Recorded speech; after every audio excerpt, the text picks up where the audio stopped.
ዓለማዊ ነገር መመኘት ምን ይባላል? ዝሙት ይባላል። ወይ ይሄ መኪና የኔ በሆነ፣ ወይ ይሄ ቤት ሲያምር የኔ በሆነ፣ ወይ ይሄ ጫማ እንዴት ነው የሚያምረው፣ ወይ ይሄ ልብስ እንዴት ነው የሚያምረው፣ ይሄ ምን ይባላል? ዝሙት ይባላል። በሉ እዚህ ውስጥ አሁን ማን ነው ድንግል ታዲያ? የብዙ ወጣቶች መሰረታዊ ችግሮቻችን እነዚህ ናቸው። ዓለማዊነት። ብዙ ሰው የሚያውቀው ዝሙት ማለት ወይ ከሴት ጋር መተኛት ወይ ደግሞ ተቃራኒ ጾታን ለዝሙት መመኘት ብቻ ይመስላል። አይደለም። ዓለማዊ ነገር መመኘት። አሁን ብዙዎቻችን ወጣቶችን ገደል እየከተ ያለው ይሄ ነው። ፈታ በል በቃ ለምን ትጨናነቃለህ? የዓለማዊነት ግን መዳረሻ ግን ገብቷቸዋል። በቃ የሰንበት ተማሪ ናት፣ አውደ ምሕረት ተዘምራለች፣ ታገለግላለች፣ ደግሞ አንዳንድ ጊዜ ወጣ ብላ ደግሞ ትጨፍራለች። ሲነሳበት መጥቶ ንክስ ያነክሳል፣ ሲፈልግ ተኝቶ ይውላል። አንዳንድ ጊዜ የሌለ ዘማሪ ያረጋዋል፣ አንዳንድ ጊዜ የሌለ ደናሽ ያረጋዋል። ይሄ ሰውዬ መንፈሳዊ ቤተክርስቲያን እኮ መጀመሪያ የምትፈልገው ገንዘብሽን አይደለም እኮ አንቺን ነው። አንተን ነው እኮ የሚፈልገው መጀመሪያ። ቀጥሎ ነው አሳት በኩራታችን፣ ቀጥሎ ነው ገንዘባችን የሚመጣው። በገንዘብሽ ግን አትመኪ። በጉልበታችን ግን አንመካ። በዝናችን ግን አንመካ። የሚመካ ማን ይመካ? የኢኮኖሚ ችግር መቀረፍ አንተን ከሞትና ሞትን ከመመኘት አይታደግም። ምቾት ራሱ እኮ ስቃይ ነው። ከዚህ ደረጃ ላለመውረድ ብለህ ማለት ይሄን ማወቅ አለባችሁ ክርስቲያኖች። ቤተክርስቲያን ድህነትን አይደለም የምታበረታታው፣ ትዕቢትን ነው የምትቃወመው። እኔ እኮ እንደዚህ አይነት ሰው ነኝ አትበሉ። እኔ እኮ የኔ ህይወት እኮ አይነገርም። የዝሙት ነው፣ የጭፈራ ነው፣ የዳንስ ነው፣ የውድቀት ነው።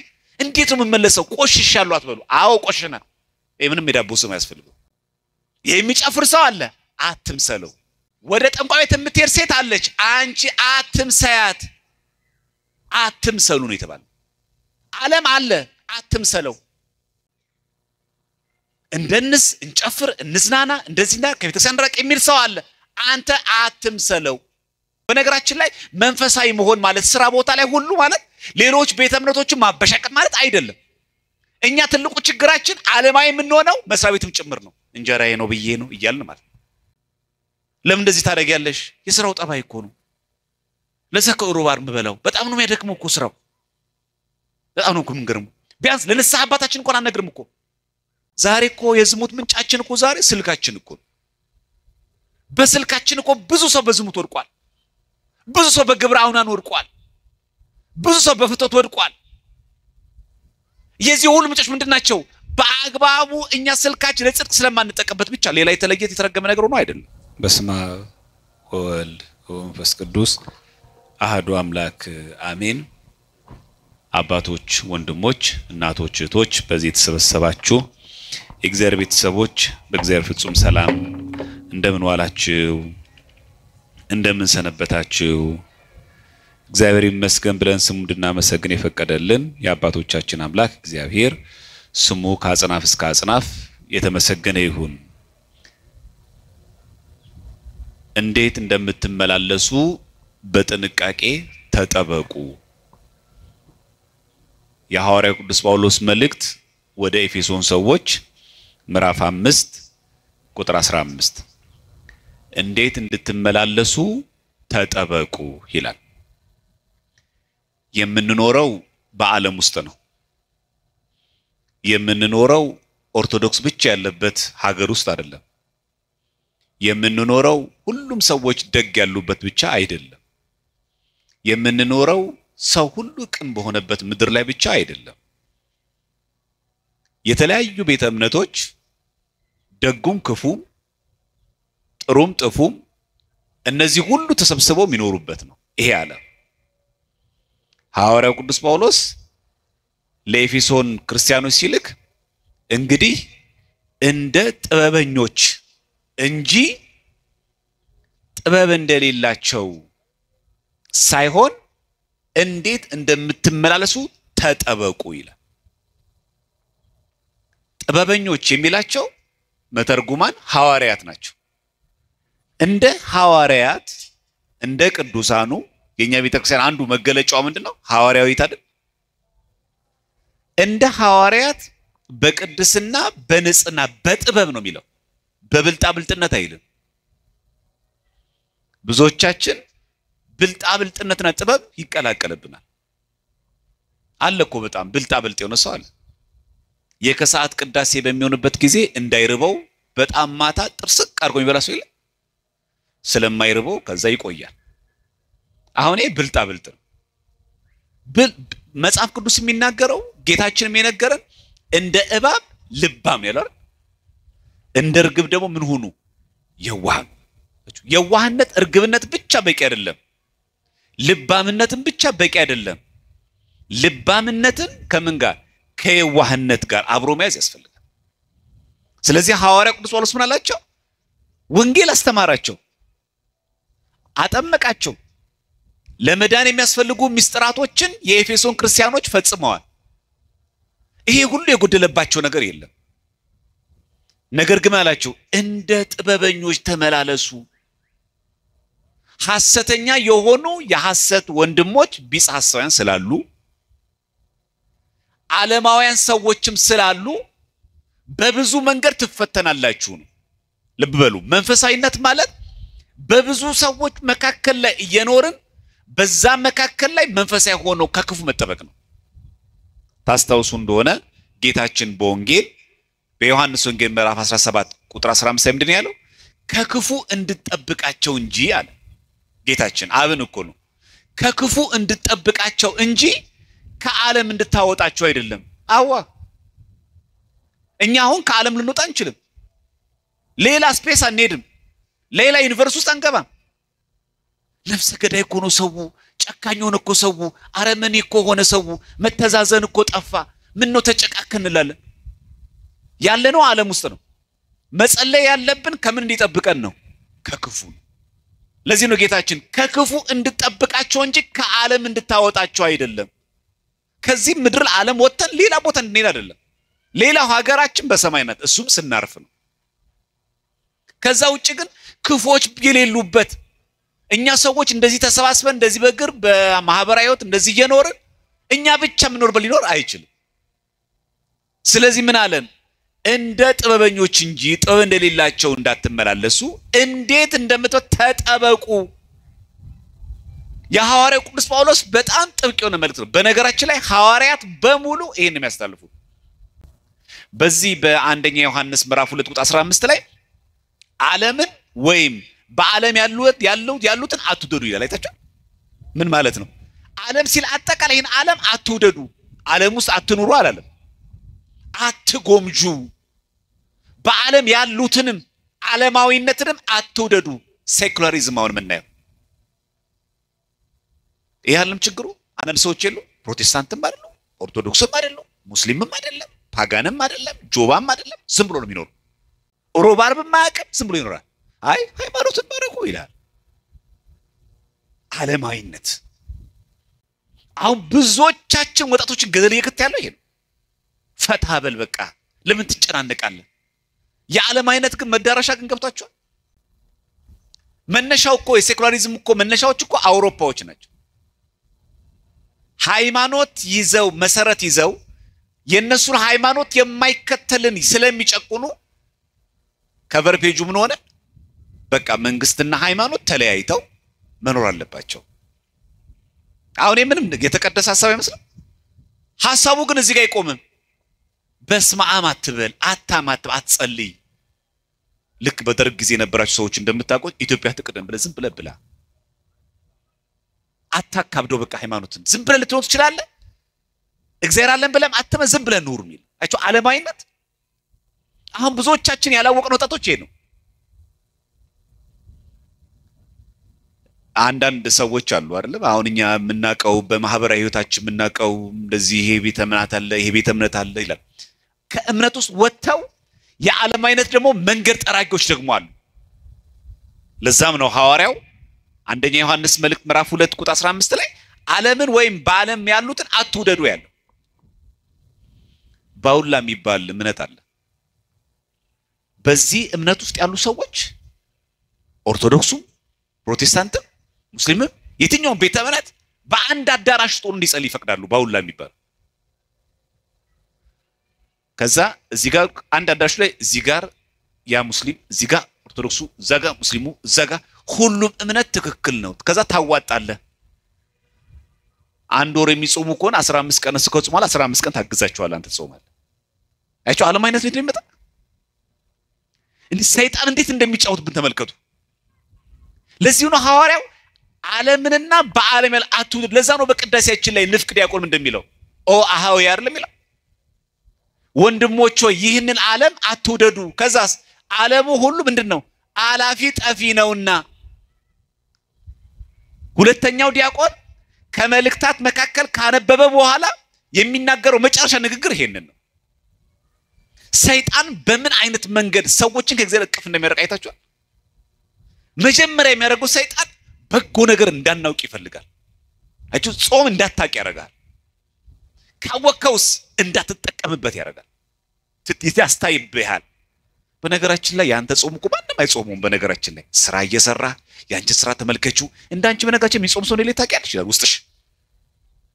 አጭ በጎ ነገር እንዳናውቅ ይፈልጋል። ያወቅነውን ደግሞ እንዳንጠቀምበት ያደርጋል። እግዚአብሔር ከዚህ ጠብቀን ሁላችን። አሁን አደጋው አይታችኋል ምን አይነት ሰው እንደሚሸወድ። ቅዳሴ እንዳታስቀድስ ያደርጋል። የተለያየ መሰናክል ያመጣ ካስቀደስክስ እንዳትጠቀምበት እንዴት ያደርጋል? እንዳንተ አስቀዳሻለሁ እቺ በትዕቢት ይጥላል። እንዳንተ አይነት ሰባኪ ያለ እንዳንተ ዘማሪ ያለ ብርድ እየመታህ ነው አንተ ቆም ታስቀድስ። አንተ ኪዳን አምልጦ ያውቃል እንዴ? ከዛ እውነት አሁን እግዚአብሔር ላንተ አርጎልህ ያውቃል?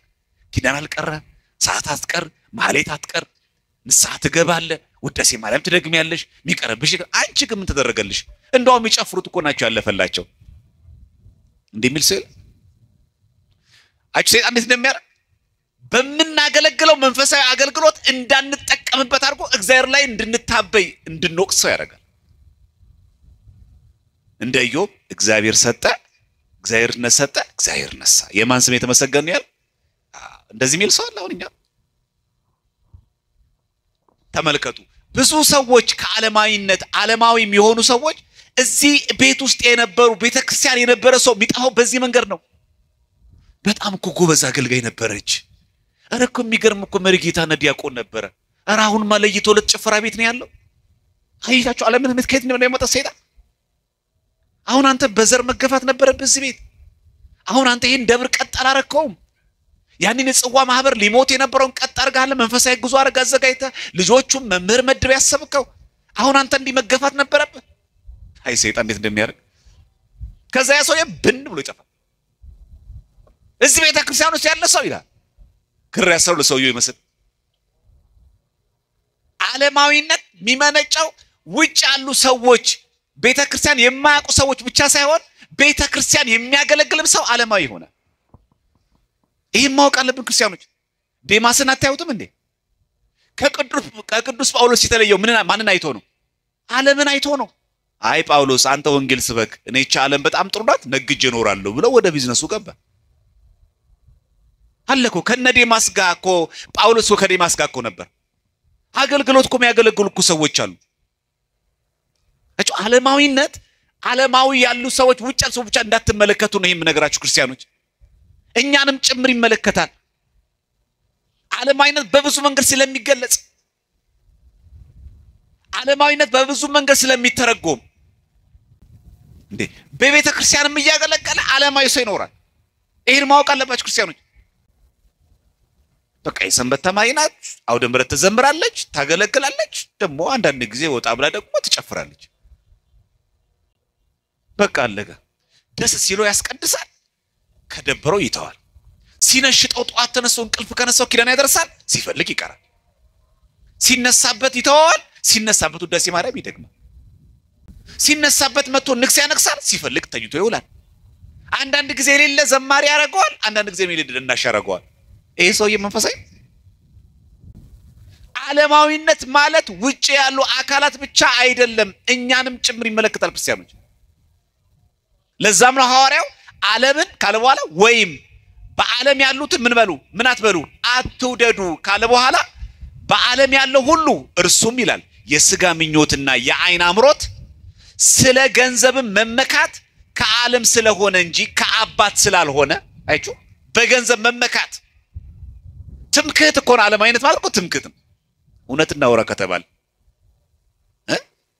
ባንክ አካውንቱ ላይ 10 ሚሊዮን ካለ ሰውና እንደዚህ አይነት ክርስቲያን ሆኖ ቤተ ክርስቲያን ላይ የሆነ አደጋ ተከሰተና ተቃጠለ ብሎ ከሚደነግጥና ንግድ ባንክ እኮ ያለችው 10 ሚሊዮን ላይ ንግድ ባንክ ላይ የሆነ ጥቃት ተፈጸመ ይባል በጣም ያሳስበው የትኛው ነው? አይ አንወሸሽ አይታችሁ የተመካ ነው ምን ላይ ነው? ግድ የለም ይንደዳ ገንዘብ ይጥፋ የቤተክርስቲያን አምላክ ቤተክርስቲያን በደሙ ይመሰክር ክርስቶስ አለልኝ አይደል? የማይሾሙት ንጉስ የማያበድሩት ባለጸጋ አይደል? እሱ አለልኝ አይደል እንላለን በእውነት አይታችሁ። ግን እኮ ያ ሰው አስቀዳሽ ነው። አቹ ዓለማዊነ በብዙ መንገድ ነው የሚተረጎመው። ክርስቲያኖች እንዴ ለቤተ ክርስቲያን እኮ ማይክ ሰጥቶ ማያስቀድሱ ሰዎች እኮ አሉ። ሞንታርቮ ለቤተ ክርስቲያን እንግዛ ማይክ እንግዛ ተብሎ ከተገዛ በኋላ እንዴት አረጋችሁት ማይኩን ይላል። እሱ ቅዳሴ ላይ የለም። እሱ አይመጣም። እንደው የገዛውት ማይክ ግን እኔ ቤት ድረስ ግን አይሰማም እኮ ምን አርጋችሁት ነው ማይኩ? ድምጽ የለውም እንዴ? ማይኩን እኮ የሰጠው አንተ ቤት እንድተኛ አይደለም። አንተም ጭምር መተኮ እንድታስቀድስ ነው። ቃለ እግዚአብሔር እኮ እንድትሰማ ነው። ስጋው ደሙን እኮ እንድትቀበል ነው። ቤተ ክርስቲያን እኮ መጀመሪያ የምትፈልገው ገንዘብሽን አይደለም እኮ አንቺን ነው። አንተን ነው እኮ የሚፈልገው መጀመሪያ። ቀጥሎ ነው አሳት በኩራታችን፣ ቀጥሎ ነው ገንዘባችን የሚመጣው። እኛ የዓለም ሆነን አሉ እኮ በጣም በገንዘባቸው ቤተ ክርስቲያን የሚረዱ ሰዎች እኮ አሉ።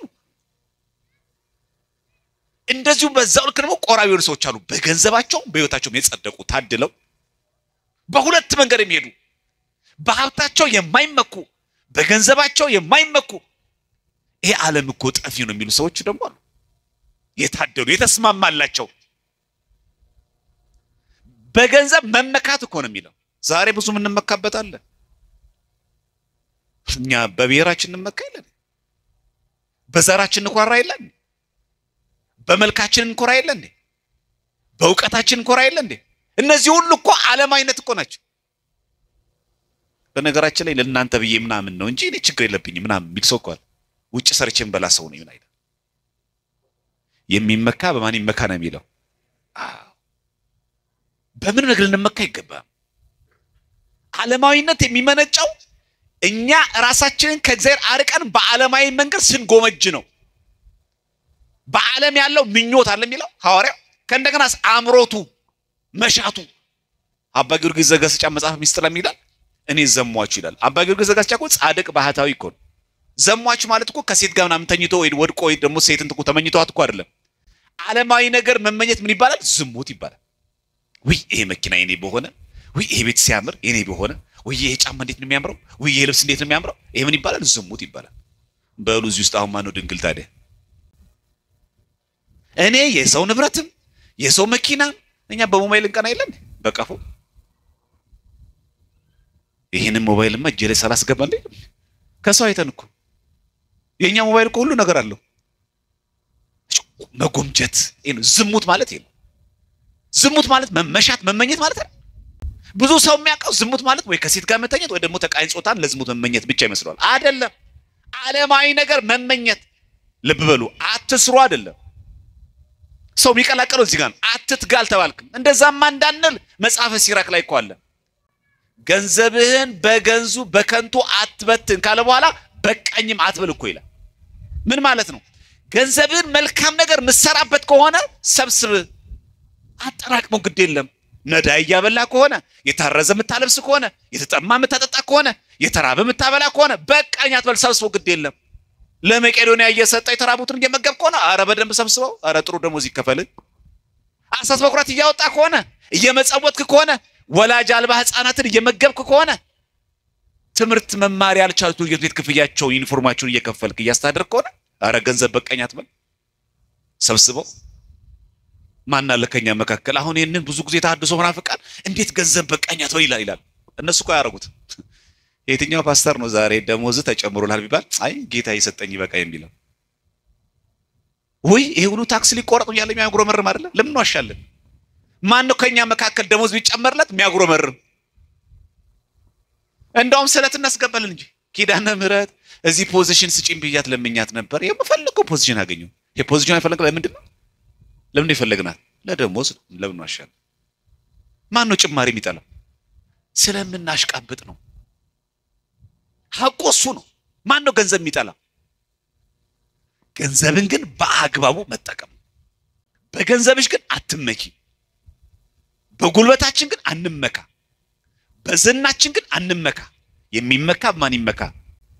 ስለዚህ ዓለማዊነት ማለት ከእግዚአብሔር ርቆ በራስ ፍላጎትና በዓለም መሻት መጓዝ ማለት ዓለማዊነት። የብዙ ወጣቶች መሰረታዊ ችግሮቻችን እነዚህ ናቸው። ዓለማዊነት። ይሄ ብቻ አይደለም። እንደምታረጉ ከሆነ ዓለምን የምትመኙት ከሆነ ከአባት አይደለም የእግዚአብሔር ልጆች አይደላችሁም እያለን ነው።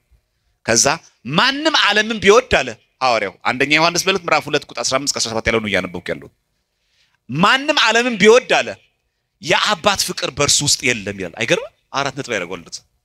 ዓለምን የምትወድ ከሆነ የእግዚአብሔር ፍቅር አንተ ውስጥ የለም። ምክንያቱም የፈለግከው ዓለምን ነው። ዓለምን ናቃት። ስራ ትጋ፣ ግን አትጎምጅ። ሁሌ ልመናህ፣ ሁሌ ጸሎትህ ስጋዊ ነገር አይሁን። እንኳንም እኛ ውዳሴ ማርያምን አልጻፍ ነው እኛውን የጸሎት መጽሐፍ ጻፉ ምንባል ኖሮ ምን እንደምናስገባ ታውቃላችሁ? እመቤቴ ሆይ የዚህ ወር ዕቁቡን የኛ አርጊው፣ የዚህ ወር ደሞዙን ጭምር አርጊው አደራሽን። የለም ውዳሴ ማርያም ላይ ስለ ጨርቅ አያወራም፣ ስለ ልብስ አያወራም፣ ስለ ደሞዝ አያወራም፣ ስለ ፖዚሽን አያወራም፣ ስለ መልክ አያወራም። ምንም የለው። እንደውም ሰኞ ሲጀምር ጸሎቱ ጌታ ልቡ ያዘነ አዳምን ነፃ ያወጣው ዘንድ ወደደ፣ ቅድስት ሆይ ለምኝልን። ድህነት ነው፣ ለግረነት ነው የሚጀምረው። ፈቀደ እግዚአብሔር አለ የሚጀምረው። በቃ አለቀ። እኛ አሁን የጸሎት መጽሐፍ ጻፉ እንባል ስንት ነገር እንደምንጨምርበት፣ ዕቁቡን ጨምረበታል፣ ሎተሪውን ጨምረበታል። ለምን? የኛ መሻት በሙሉ ስጋዊ ነው። አሁን ኤፍሬም ሶሪያዊ ሞልቶለት ይመስላችኋል? የልብስ የጨርቅ ምናምን የምግብ ችግር ሳልነበረበት ነው፣ ስለናቋት ነው። ጌታችን በወንጌል ነገር እኮ ይሄን መጀመሪያ መንግስቱና ጽድቁን ምን በሉ ፈልጉ፣ ሌላው ነገር ሁሉ ይጨመርላችሁ። የሚጨመር ነገር እኛ እኮ ቡና ቁርስ ላይ ያወራን እግዚአብሔር አረ በቃ መጀመሪያ እራት ቡና ቁርስ አይደለም። እግዚአብሔር ደግሞ አረ እባክሽ ቡና ቁርስ እኮ ምግብ አይሆንም፣ ምግብ የሚሆነው እኮ እራቱ ነው። አረ በትክክል ቢ አረ ምሳውን በትክክል ብላ አይደለም።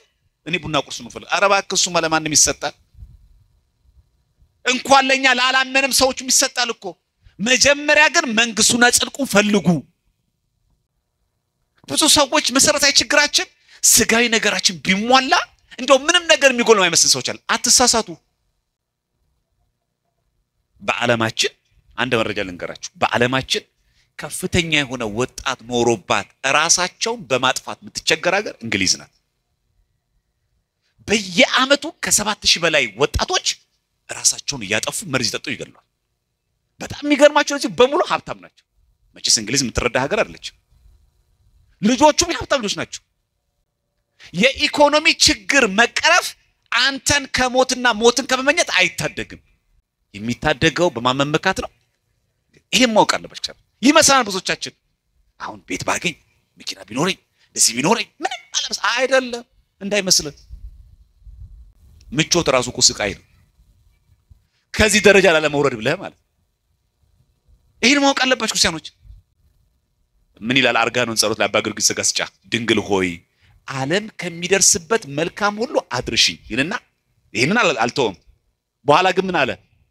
ኋላ ደግሞ በልጅሽ ቀኝ አቆሚኝ ይላል። ደስ አይልም? ጸሎት ራስ የሁላችን ጸሎት ማለት አይደለም? ይሄ ነው ጸሎታችን። ድንግል ሆይ ስትጸልዩ እንዲህ ነው መጸለይ ያለባችሁ። ዓለም ከሚደርስበት መልካም ሁሉ አድርሽኝ። መጥፎ አይደለም። ለአንድ ዓለም ሰው የሚኖር ሰው ሀብታም መሆን ምንም ክፋት የለው። ባለ መኪና፣ ባለ ፎቅ፣ ባለ ሀብት መሆን ምንም ችግር የለው። ዓለማዊነት ግን ይወገዛል። በዓለም ሳሉ እንደ አብርሃም እንደ ኢዮብ ጻድቅ ሆኖ ባለጸጋ መሆን አልተከለከለም። ምንድን ያለው ዮሐንስ አፈወርቅ? እኛ ሀብትን አናወግዝም፣ ከሀብት በስተጀርባ ያለውን ትዕቢትን ግን እናወግዘናለን። ምናወግዘው ትዕቢት ነው። ቤተክርስቲያን ድህነትን አይደለም የምታበረታታው፣ ትዕቢትን ነው የምትቃወመው እንጂ ባለጸጋ ሁሉ አይጸድቅም ያለው ማን ነው? ኢዮብ ጸድቆ የለ እንዴ? ኢዮብ እኮ ባለጸጋ ነበር። አብርሃም ጸድቆ የለ እንዴ? አብርሃም እኮ ባለጸጋ ነው። በሀብታቸው ያወቁበት ሰዎች አሉ፣ የጸደቁበት ሰዎች አሉ። ዓለማዊነት የሚመነጨው ያንን ሀብት በአግባቡ ባለመጠቀማችን ምክንያት እና ጌታችን ኢየሱስ ክርስቶስ ምንድን ያለው? ከዓለም እንድታወጣቸው አይደለም፣ በዓለም ውስጥ የምንኖረው። በዚህ አጋጣሚ ለምን ክፉ ሰው ስራ መስራት ቢኖር አትበሉ። እሺ፣ በመማርበት ትምህርት ቤት ለምንድን ነው ክፉ ሰዎች የሚኖሩት? ለምን እንደሚተናኮሉኝ አትበሉ። ከክፉ እንዲጠብቀን እንጂ ከዓለም እንዲያወጣ መለመን የለብንም። ሁላችን እግዚአብሔር ከክፉ ይጠብቀን። በሆነ ከዓለም እንዲያወጣን አይደለም።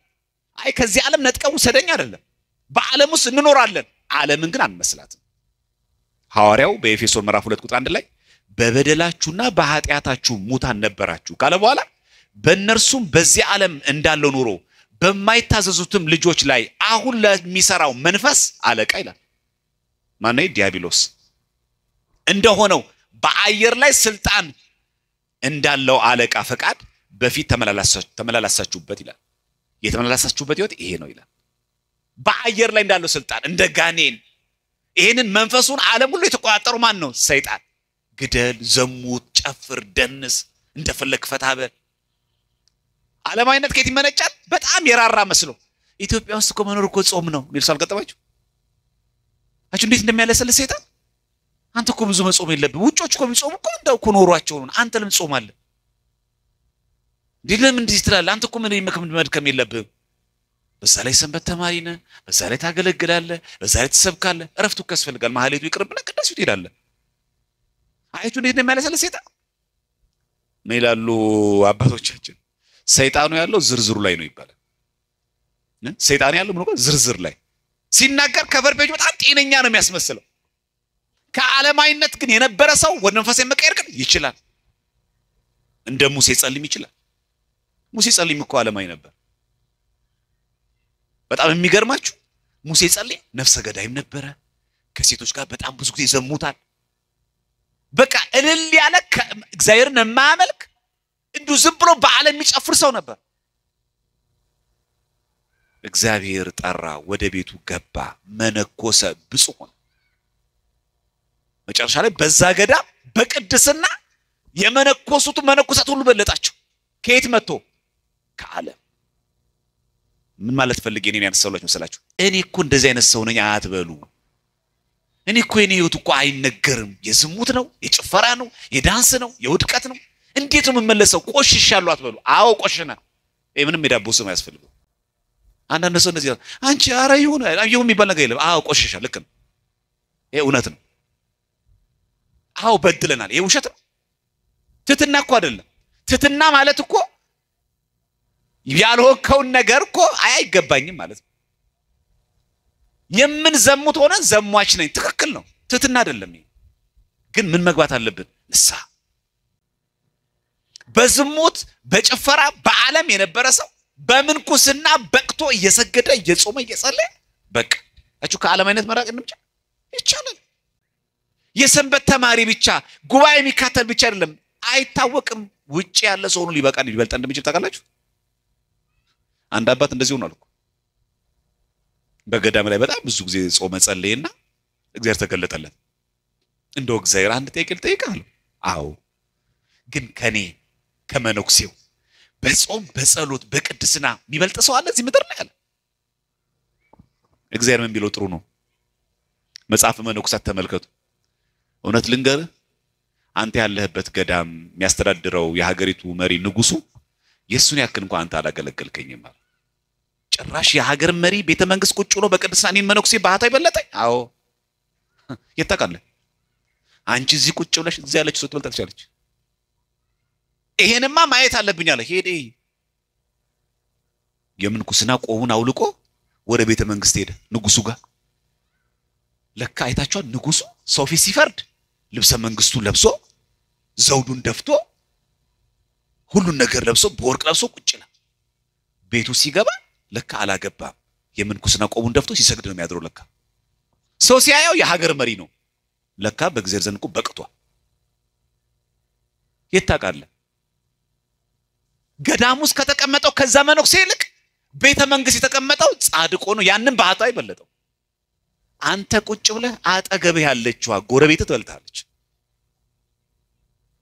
ይሄን ልቦና የሚመረምረው ማን ነው እግዚአብሔር አትፍረዱ ሰው ላይ አሁን እንዲህ ብለና ታስቡታላችሁ አሁን እናንተ እዚህ ቁጭ ብላችሁ ቤተ መንግስት የሚሰራ ሰው ይበልጣል እንትላላችሁ እንዴት ብሎ ነው ቆምትሉት አናውቅም እግዚአብሔር የማንን ልቦና እንደሚመረምር እነማንን እንደሚመርጥ አናውቅም ሙሴ ጻልም እንደዛ ነው በቅድስና ሌሎቹን በለጣቸው መጨረሻ ማሉ ባህታያን በቃ ከእንግዲህ ይሄንን ገዳም አበመኔት ሆኖ ማስተዳደር ያለበት ሙሴ ጻልም ነው ሊቀ ጳጳሱ መጡ ሊሾሙት ጠሩት ሲያዩት ሙሴ ጻልም ማለት በግዝ ጥቁር ማለት ፍጹም ጥቁር ነው ከዛ ጳጳሱ ምን አሉ ኡይ ይሄን ጠቆራማ ምን ቢዬ አስተዳዳሪ አድርጌ ሾመላቸዋል መልኩ አያምር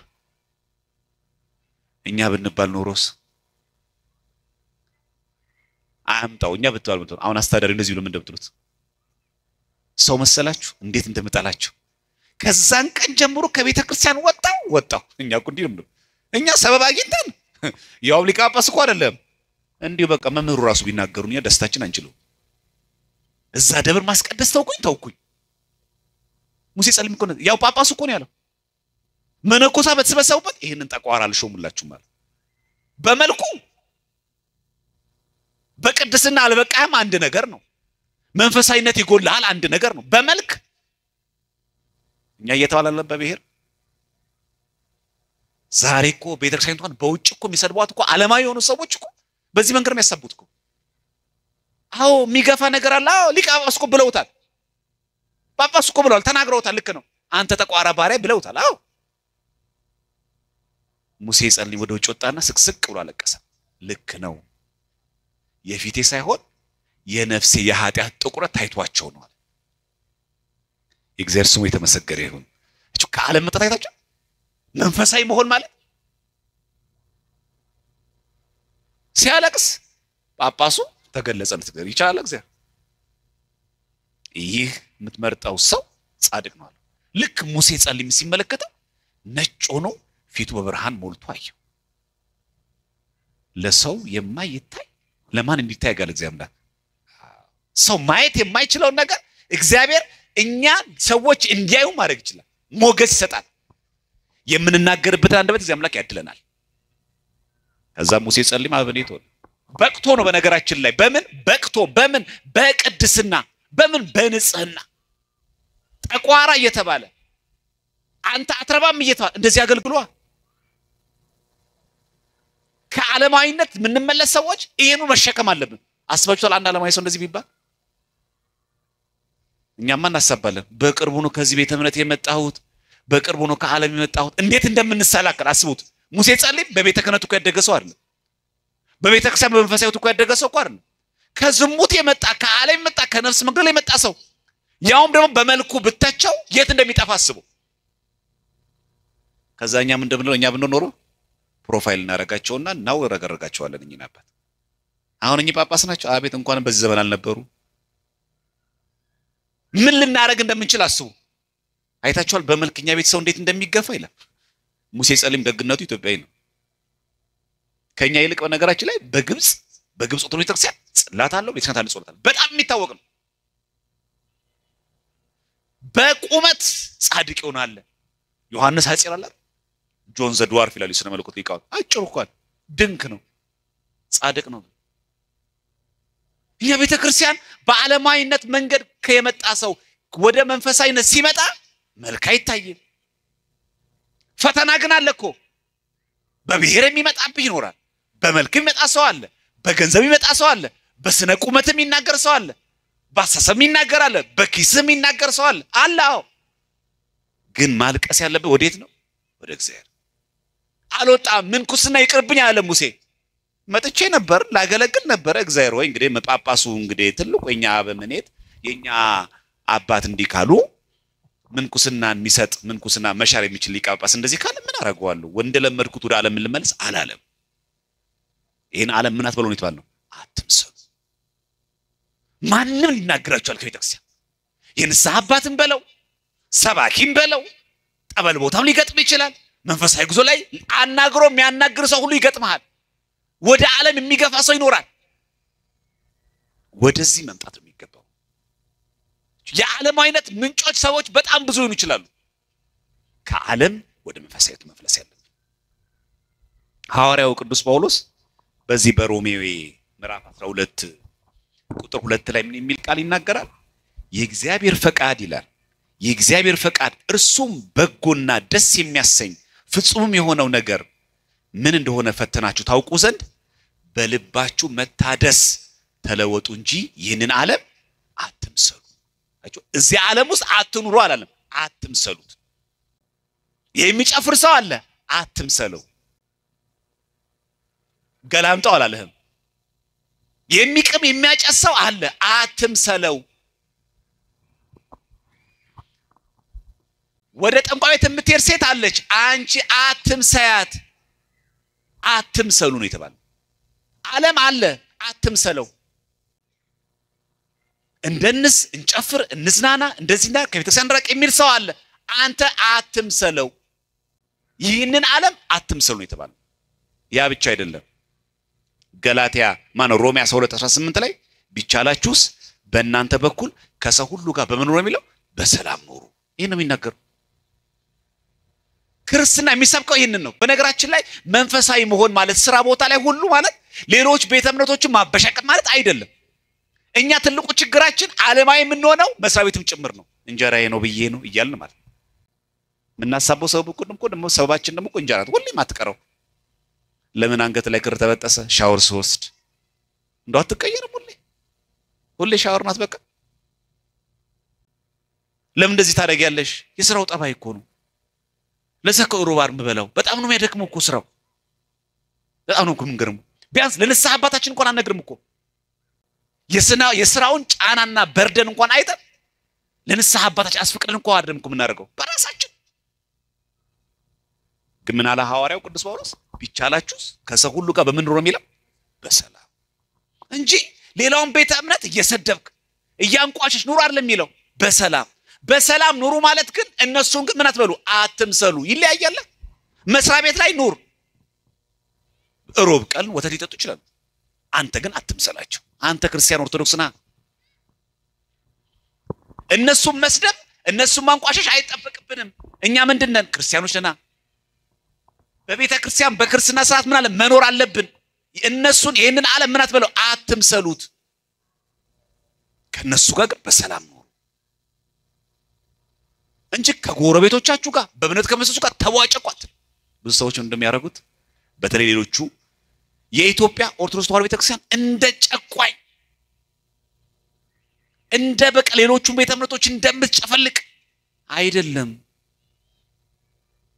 ሳውዲ አረቢያ ሄደ ሰው አለ የለም አይደል ብትሄዱ የትራፊክ መንገድ ላይት ላይ ነን ሙስሊም ያልሆነ ሰው ወደ ቀኝ ታጠፍ ይላል እንዳትረግጡ ይሄን መሬት አላሁንም ላይት ግቡ ጎግል ላይ ያለላችሁ እኛ በዚህ ጋር አትለፉናለን እንደኛ አክራሪ ግን ማን ኦርቶዶክስ ያለ ስማችን እኮ ነው የሚሰጠን የአየር ጤና ክራና ምረ ቤተክርስቲያን አለ በዚህ ጋር ከኦርቶዶክስ ውጪ እንዳታልፉ ብለናል እንደኛ እንደዛ ነው እኮ የሚለው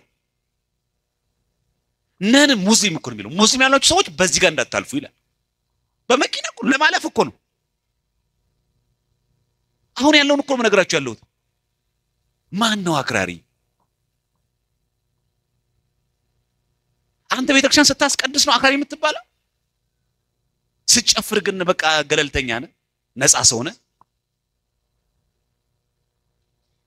እኛ ቤተክርስቲያን ስለማናውቃት ነው ቀርበን ስለማንጠይቅ ነው ጸሎታችን ራሱ እንደሚለው እቀብ ህዝብ አይደለም የሚለው ወሰራዊት አለ ሀገሪቱ ነው ኢትዮጵያ ለሚለው ህዝቧን ጠብቅ የኢትዮጵያ ህዝብ ሁሉ ኦርቶዶክስ ነው እንዴ ወሰራዊታ ሰራዊቶቿን ጠብቅ መከላከያ ሰራዊት እንዳለ ኦርቶዶክስ ነው እንዴ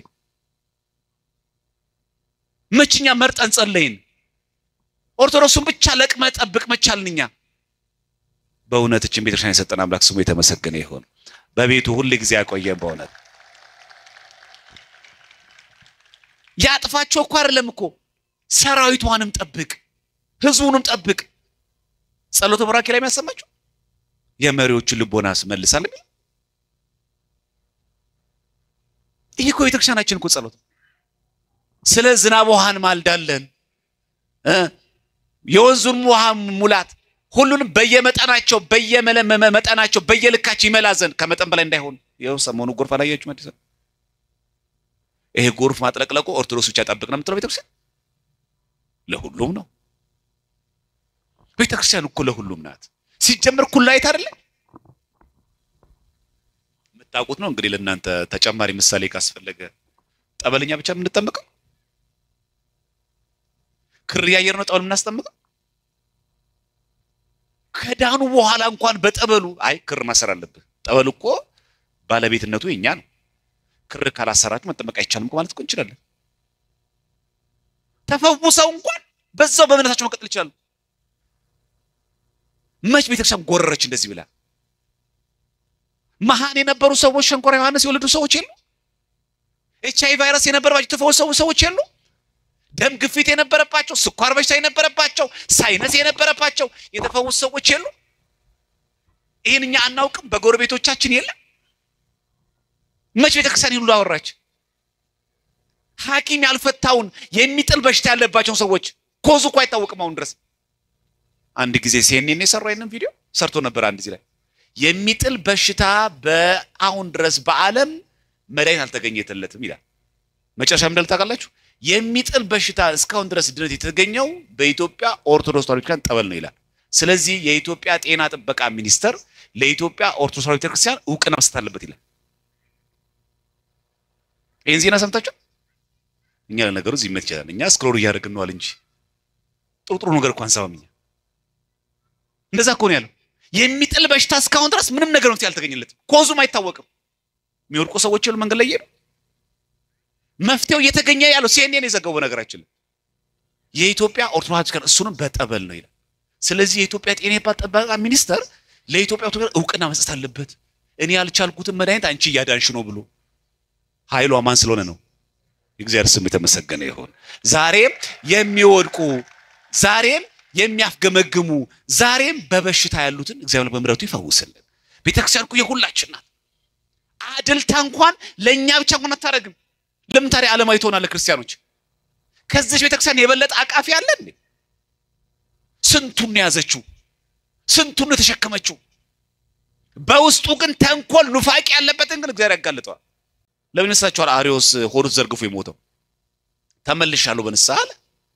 ወልድ ፍጡር ማለት ታውቅ? አዎ ሎቱ ስብሐት እንኳንም እግዚአብሔር አምላክ ለዚህ አበቃ። ስለዚህ ወልድ ፈጣሪ ነው አልክ? አዎ በንስሐ ተመለስክ? አዎ በሉ ቅዳሴና ቀድስና ስጋው ደሙን ይቀበል ተባለ። ችግር የለውም ተመልሻለሁ ብዬ በውስጤ ልጠብቅና ከውስጥ ስራዬን እሰራለሁ አለ። ልብና ኩላሊት የሚመረምረው ማን ነው? እግዚአብሔር። ቅዳሴው ሲቀደስ አሃዱ ሲባል ወጣ ሆዱን እንደዚህ ያገላበጠው እግዚአብሔር ልባና እሱ የተጠራጣ ስጋው ደሙን ሊቀበል አለ እኮ ባለቤቱ። የሰውን ከላይ ያለው መረመር ነው፣ የውስጡ የሚመረምረው ማን ነው? እግዚአብሔር ነው። ተመልሻለሁ ካለ በኋላ ውስጡ መረመር ነው እግዚአብሔር። እዛው አንበሳ መደብሽን ቤት እንደሄደ እዛው ነው እኮ አንጅቱ ዘርግፎ የሞተው ቁርባኑን ሳይቀበል። በውስጥ ያለባትን ሴራ የሚሰራባትን እንኳን የቤተክርስቲያን ጠላት ነቅሎ ነው የሚያወጣላት። ምክንያቷ መሰረቷ ማን ነው? ክርስቶስ ስለሆነ እኛ በዓለም ያለ ሰዎች በሙሉ ወደ መንፈሳዊነት መምጣት ያለብን ይሄ ጊዜ ነው። ዘመኑ አስጨናቂ ነው። ምን ደስ የሚል ዜና ተሰማላችሁ ክርስቲያኖች? ከዚህ የበለጠ መቆረጥ ያለበት ጊዜ የለም። እንደዚህ አይነት ህይወት አለኝ እኔ ካሁን በኋላ መንፈሳዊ ሆናል አትበሉ። ከዓለማዊነት ራቁ። ዛሬም እንደዚህ አይነት ሰዎች አለን። ኦርቶዶክስ ሆኖ የሁሉም ስጋ ይበላል። ሮብ ዓርብ አያውቅም። እንደፈለገ የሚኖረው ከፈለገው ሴት ጋር ይተኛል። ዓለማዊ። ይሄ ወዴት እንደሚያሸግር ታውቃላችሁ? ወደ እርስ በርስ ጋብቻ። ቀለል አድርገው አታካብደው ወደሚል ይመጣ። ሴኩላሪዝም እኮ ያልተረዳው ያንን ነው። መድሎማ ለማንም ክልክል ነው።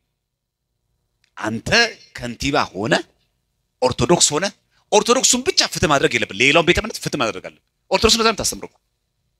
ኦርቶዶክስ እኮ ምጮህ ለኔ መልካም ነገር አድርገህ ሌላውን ጨቁን ደፍጥጥ እኮ አይደለም። ፍትህ ያስፈልጋል።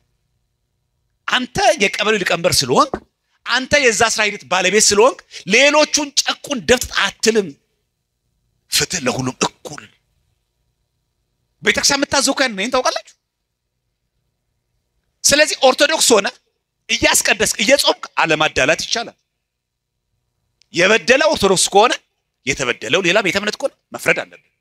እውነት ነው እንጂ ኦርቶዶክስ ስለሆነ አይ ይግደል ሲፈልግ ይጨፍጭፍ ሲፈልግ አትልማ። ኦርቶዶክስ እንደዛ አታምንም እኮ። እውነት ናታ ኦርቶዶክስ። እውነት ደግሞ አታስመስልማ። ስለዚህ አንድ ሰው የሆነ ቦታ ላይ ፍትሃዊ ለመሆን ፈልጌ እኮ ነው ዓለማዊ እንቁት አይባልም ነው። እየጾምክ እያስቀደስክ እየሰገድክ ቅድም እንዳልኳችሁ ቤተ መንግስት ላይ ተቀመጠው ሰውዬው ቁጭ ብሎ ያ ንጉስ ገዳም ውስጥ ያለው ባህታዊ ምን አለው? በለጠው። ያ ባህታዊ ካላየው ታለ ከዛ ሲያይ ማንን ፈልገ መጣህ አሉት አይ የዚህ ሀገር ንጉሱ ማይፈልጌ ነው ምን ፈልገ ነው አይ ተበድዬ ነው ከዛ አስገቡት ሲያስገቡት እንጀራ ቀርቧል ምግብ ቀርቧል ከዛ በልቡ አይ እግዚአብሔር አሁን ይሄ ሰውዬ ነው ይበልጣል ያልከኝ አለው አረባካችሁ የምታዩት ነገር አትፍረዱ ሰው ላይ ይሄ ሰው ይበልጣል እንትለኝ አገር እየመራ የሚበላው ምግብ አየ ከዛ ንጉሱ ብላ ሲባል እኔ አልበላም ማለት ባህታይ ነው ልክ እንደጠገበ መስሎ አይ በቃ እናንተ ብሉ አለ ምን ይቀርብልህ አንተ ከገዳም ነው የመጣው አለው አው እኔ እንኳን አለ ባህታይ እኮ ነው መታበዩ ነው በሱ ቤት እንጀራ አልበላም ጠጅም አልጎነጭም ጮማም አልበላም እኔ የምበላው ቅጠል ነው አለ ብላሽ በሱ ቤት እኮ በቃ ንጉሱ ምግብ ይበላል እንጀራ ይበሉ ጮማ ይበሉ እኔ ባህታይ ከገዳም ስለመጣ ቼክ ላይ ያደርጉ ነው የመጣው እኮ ይበልጣኛል ይሄ ንጉስ አይገበልጣኝም ብሎ እኮ ነው ቤተ መንግስት የገባው ልክ ማታ ማረፊያ ሲሰጠው ንጉሱ ወደ ቤቱ ሲገባ ልክ አልጋው ላይ ተኛ ቆቡን አድርጎ ሲሰግድ ያየዋል ሲሰግድ ደግሞ ፊቱ እንደ ብርሃን እየበራ ያየዋል ወይ ጉዴ ቅድም በንግስና ወንበር ላይ ተቀመጠው ሲኖር ወይስ አይኔ ነው አለ ማን አለ ይሄ ባህታዊ ንጉሱ ነው ይላል አው ንጉሱ ነኝ እንዴ ቅድም የክብር ንጉስ ለብሰ እንደዚህ ፊት አምሮ በሰው ፊት እየታየ በውስጥ ግን ባህታዊ ነህ እውነት አንተ ነው ወይስ ሌላ ሰው ነው አረ ራሴ ነኝ ገዳም ውስጥ እያለ በብህትውና እየሰገደ ካለው ይልቅ በዓለም ውስጥ እየኖረ ያለ ግን ዓለምን ያልመሰለ ንጉስ እግዚአብሔር እንደዚህ ያድርገን ሁላችንም በዓለም እየኖረ ባለ ስልጣን ሆኖ ባለ ሀብት ሆኖ ቅዱስ ሆኖ የመሳቤቱ ኃላፊ ሆኖ ዓለማዊ ያልሆነ ግን መሪ ትችላለህ ሴኩላሪዝም ያስፈልገው የማያዳላ ንጉስ ግን ጿሚና ጸሎተኛ ትችላለህ ዓለም አዳላት ኦርቶዶክስነት እኮ ማይፈቅድልህ ለዓለም አዳላት አንተ ሃይማኖት የለሽ ሆነ አይተበቅብህ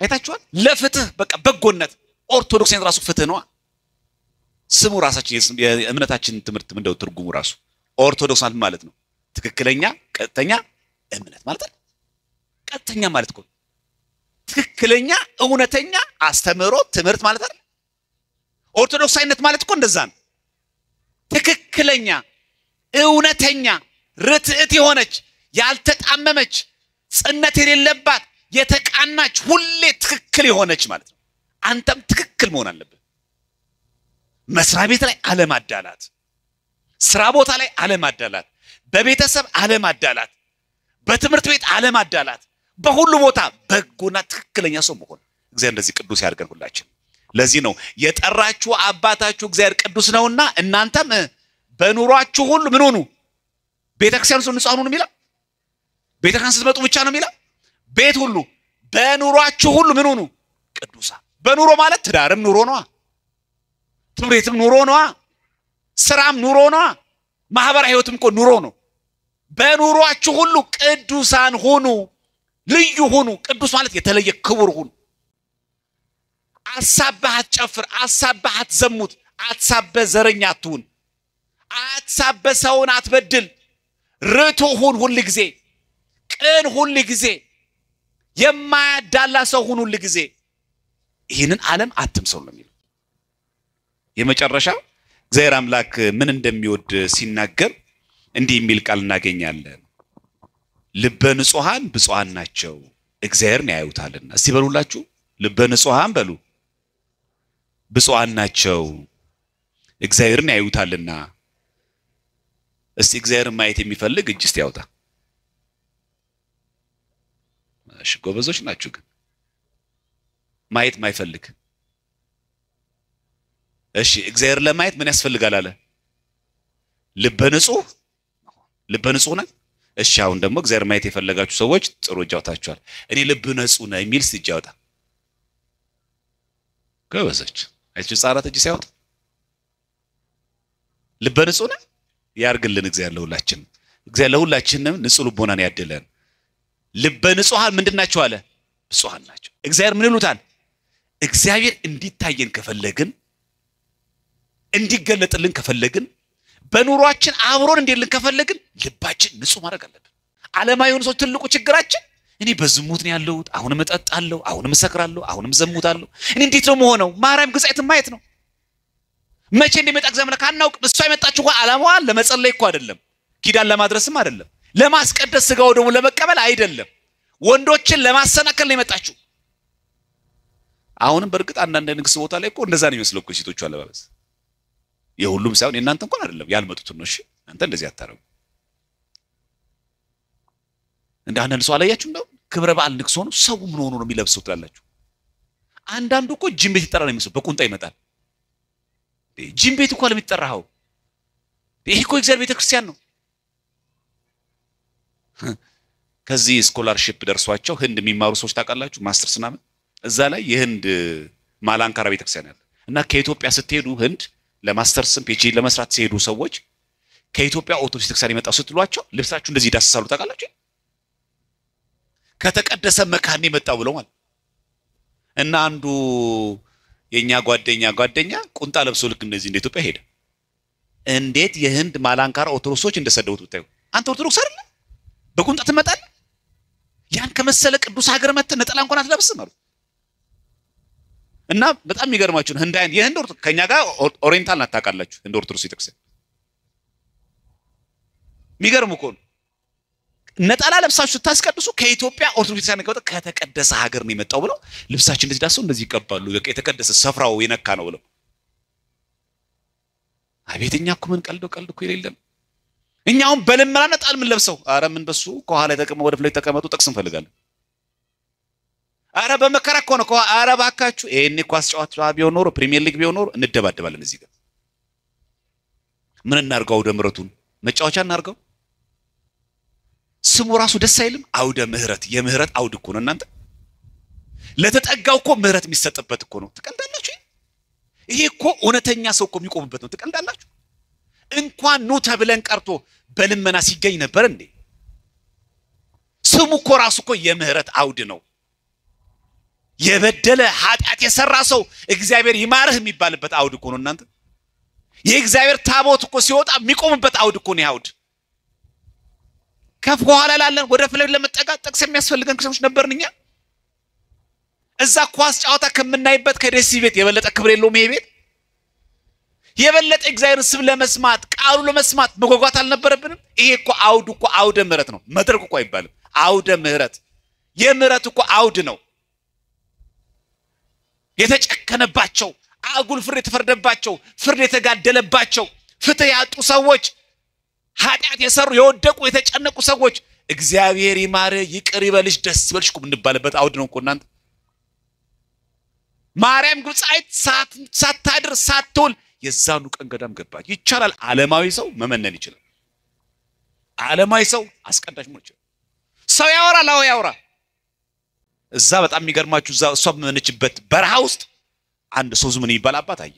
ጸለየና እኔ ግን እግዚአብሔር ሆይ አሁንም ልክ እንደ ቅድሙ አይነት አባት ሰው ምን ይባል አባት እንግር እዚህ ገዳም ውስጥ ጨው ያለ በረሃ ባህታውያን አሉ፣ ግን ገዳም ውስጥ ተሰብስበው ትንሽ ከገዳሙ ራቅ ብለው ይኖራሉ።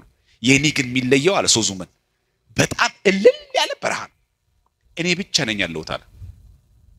እግዚአብሔር ደግሞ እኮ ሲናገር እኮ አይጣል አይሶዙ ምን አሁን አንተ ራስን በጣም እዚህ ገዳም የመጨረሻ የመጣው ራስን አድርገህ እያሰብክ ነው አይደል? ጭው ያለ በረሃ ነው ብለህ በርግጥ ልክ ነህ። ጭው ያለ በጣም አስደንጋጭና ሰው ለመኖር በጣም የሚያስቸግር ገዳም ባህታዊ ውስጥ የሆነው ባህታዊ ሆነ መተታክ ተገኝታል። ግን ካንተ ቢበልጥ አንድ ሰው አለ አለ። እኔ የሚበልጥ አዎ ካንተ ቀድሞ እዚህ ተገኛለ፣ ያውም ሴት ናት አለ። አትታበዩ ክርስቲያኖች፣ ማን ይቀድመኛል አትበሉ። እኛ ማናያቸው ማን የሚያያቸው አሉ። እንዳትታበዩ። ሶዙመን እያሰበ ያለው የበረሃውን ጭው ማለት ተራራውን ጋራውን አንድ ቅጠል የሚባል ነገር የለው። የሚገርማችሁ ያገጠጠ ያፈጠጠ ድንጋይ ነው፣ አለት ነው ያለው። ሐሩሩ በጣም ነው የሚሞቀው። በጣም ጭው ያለ በረሃ ነው። እዛ በረሃ ላይ ሶዙመንን የምትቀድም በቅድስና የምትበልጥ ትላንትና ግን ዓለማዊ ነበረች፣ ዛሬ ግን ጻድቅ አለች። ዞር ሲል ጸጉሯ በጣም ረጅም የሆነ እጅግ ደምግባቷ የሚያምር ሴት አለች፣ መነኩሴ ሆናለች። ጭራሽ ማርያም ግብጻይት ሶዙመንን ባረከችው በቅድስና በልጣ ማለት ነው። አይታ አናውቅ ከዓለማዊነት ወደ መንፈሳዊ መምጣት ይቻላል ሳይቻልም ይቻላል። አሁን እኮ ማስቀደስ ጀመረች አይደለም? ውዳሴ ማርያም መድገም ጀመረች አይደለም? መጾም ጀመረች እኮ አይደለም? ቅድስት ሆነች አሁን ስሟ ጭራሽ ማርያም ግብፃዊት ቅድስት ተባለች ታቦት ተቀረጸላት ቤተክርስቲያን በስሟ ታነጸ ገድል ተጻፈላት እኮ ምንላችሁ የዚችን የማርያም ግብፃዊትን ታሪክ የጻፈው ይሄ ሶዙመን ነው ወይ አንቺ ባርኪኝ እኔ ማምን ጭራሽ ቀደመችው እኔ ነኝ መሰረትኩት አትበል እኔ ነኝ የምቀድመው አትበሉ እዚህ ቤተ መቅደስ ውስጥ አንዳንድ ሰው እኮ በልጅ የተሰጠው የሚመስለው ጠጋቤ የኔ መቆሚያ ቦታ ነው ይላል ማን በልጅ ይሰጣል አንተ እንዴ አንዳንድ ሰው ጣውን የሚገርመው ልክ ቦታ ተሰጠው አንቺ እዚህ ጋር ቁሚ አንቺ እዚህ ጋር ቁም አንተ እዚህ ጋር ቁም ይሄ የገሌ ቦታ ነው ግን እንዳትቆም አንዳንድ ሰው እንደዚህ ይገፈትራ ቤቱ የማ ቤት ነው ይሄ ማማን አለባችሁ እርግጥ ነው አረጋያን ሲመጡ እናቶች ሲመጡ ማስቀደም አለበት ትክክል ነው እኛ ብንቆም እነሱ ቢቀመጡ ምቾታ ቢያገኙ ጥሩ ነው ይሄ ይገባናል ይሄን ምናረጉ ግን በትትና ነው እንጂ በሊዝ ቤተክርስቲያን ተካፈላ ሰጣቸው አይደል ቤቱ የማ ቤትም ለለይነ እግዚአብሔር ቤት ሁላችንም እግዚአብሔር ልጆች ነን መድሮ የሌለበት ነው ደስ አይደል ቤተክርስቲያን ከበር ስንገባ የቱ ደረጃ ተጠይቋል ከበር ስንገባ ብሄር ተጠይቀና ከበር ስንገባ ኪስ ላይ ስንት ብር አለ ተብለና አይ ቤተክርስቲያን ስንቱን አቀፈች አንተ እኮ ጭንቀታምነ አንተ እኮ ሰው የለም ውጣ የተባለ ሰው ሁላችንም በአንድ አጸዱ ሰበሰበ እግዚአብሔር ስሙ የተመሰገነ ይሁን ከዚች ቤት ሁላችሁም አትውጡ ክርስቲያኖች ዓለማዊነትን ናቋት በቃ ልክ እንደ ማርያም ግብፃዊት እንደዚህ ዘሙት ነበር እንደዚህ ወድቀ ነበር እንችላለን ዛሬ እኮ የዝሙት ምንጫችን እኮ ዛሬ ስልካችን እኮ በስልካችን እኮ ብዙ ሰው በዝሙት ወድቋል ብዙ ሰው በግብረ አውናን ወድቋል ብዙ ሰው በፍቶት ወድቋል የዚህ ሁሉ ምንጮች ምንድናቸው በአግባቡ እኛ ስልካችን ለጽድቅ ስለማንጠቀምበት ብቻ ሌላ የተረገመ ነገር ነው አይደለም ስለዚህ ክርስቲያኖች ከመቼውም ጊዜ በላይ ለቤተክርስቲያን ምናስፈልጋት ጊዜ ይሄ ጊዜ ነው ስለዚህ በዓለም ውስጥም ያለን ሰዎች በቤተክርስቲያንም ምን ማለት ሰዎች ሁላችንም በአንድ አጸድ በእውነተኛው ቤት በእግዚአብሔር ቤት ተተክለን ለመኖር እግዚአብሔር አምላክ ሁላችንም ይርዳን ይፍቀድልን ዓለማዊ የሆነው አሳሰባችንን እግዚአብሔር አምላክ መንፈሳዊ አሳሰብ ያድርግልን ዓለማዊ የሆነ ህይወታችን እግዚአብሔር አምላክ መንፈሳዊ ህይወት ያድርግልን ዓለማዊ የሆነ ምኞታችን መንፈሳዊ ያድርግልን በክፉ ከመጥፋት እግዚአብሔር አምላክ ይጠብቀን ሁላችንም ከነማህተባችን ለክርሞት